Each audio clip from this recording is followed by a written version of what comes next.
Ever feel like you're kind of, missing out? Like always chasing some big meaning of life, but never quite catching it. Oh yeah, that feeling of always striving for something just out of reach. Exactly. What if I told you the meaning is in the chasing itself? That's what we're diving into today with the philosophy of Alan Watts. Alan Watts, he's brilliant, had this way of making these like ancient Eastern philosophies actually fun. Right. Not about giving you some rigid set of rules, but more like inviting you to see things from a totally new perspective. Absolutely.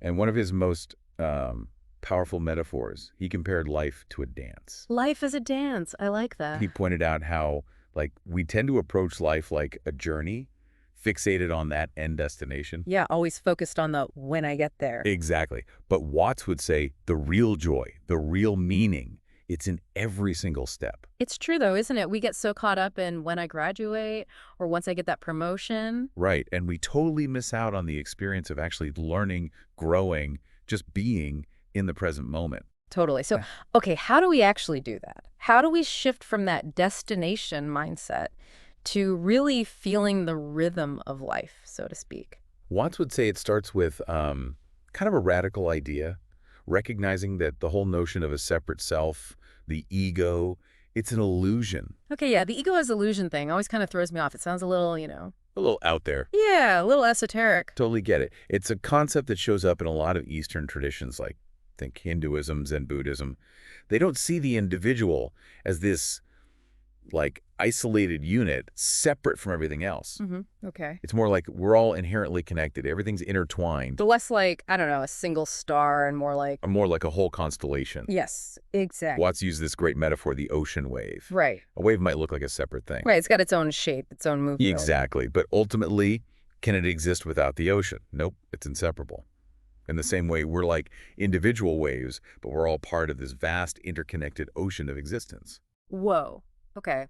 It's kind of mind-blowing when you really try to wrap your head around that. It is. And, Watts would argue that, like, once you start to see that interconnectedness, it's incredibly freeing. Freeing how? Well, it helps us move away from that scarcity mindset and that feeling that there's not enough to go around, so we're all competing. Oh, yeah. We're all trying to get the bigger slice of the pie. Exactly.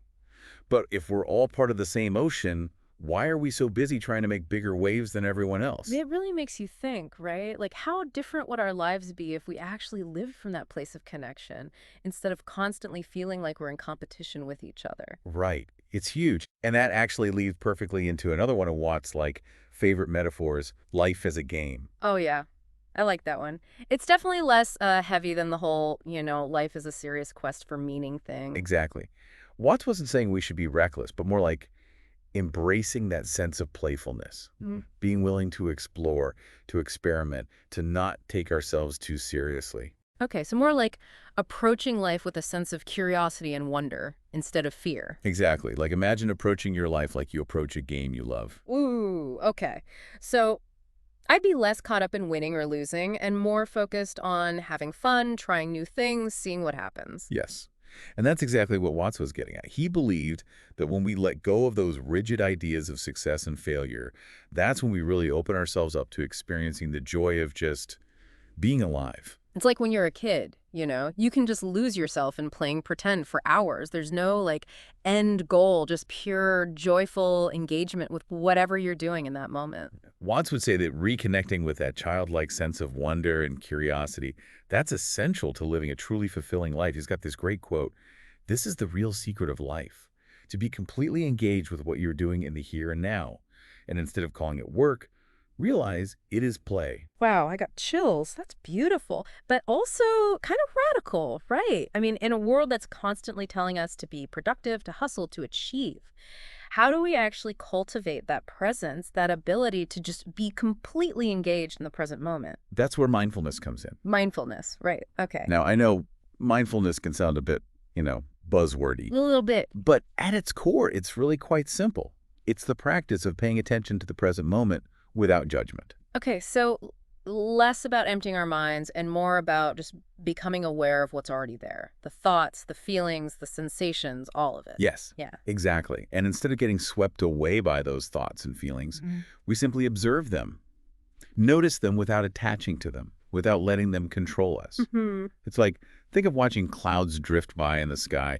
You see them, you acknowledge them, but you don't try to, like, hold on to them or change their course. Right? Right, you just let them be. Exactly. Because so often we get stuck, replaying the past, worrying about the future. And Watts believed that so much of our suffering comes from that tendency. Dwelling in the past, which we can't change, or stressing about the future, which we can't control. He was all about bringing our attention back to the present moment, back to the richness of our direct experience. It's like trying to hold on to water. The more we grasp, the more it slips through our fingers. Perfectly said. Mm. Mindfulness is about opening our hands and simply being present to the flow of life, just as it is. It's like we're always told to fight against the current, right? Like to try and control everything. Yeah, to swim upstream. Exactly. But maybe real peace or real joy comes from learning to just float. Yeah, just surrendering to the flow. Exactly. And Watts talks a lot about that, right? Like about Yeah. surrendering to the flow of life, embracing every experience, even the ones that make us uncomfortable. Totally. And, that brings us to another, like, really key part of his philosophy, embracing duality. Duality. Okay, so this is something I struggle with. Yeah, that's a big one. We're wired to seek out pleasure and avoid pain, right? That's just kind of human nature. For sure. But Watts is saying we need both. Well, it's more like he's saying you can't have one without the other.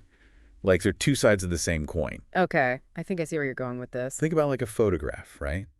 Without light and shadow, you just have a blank canvas. Oh, I see what you're saying. It's the contrast that creates the image. Exactly. So there's like negative emotions, the sadness, anger, the grief.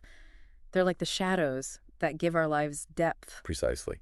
And Watts believed that when we try to deny those emotions, when we try to pretend they're not there, it just makes them even stronger. It's like trying to hold a beach ball underwater. Uh-huh.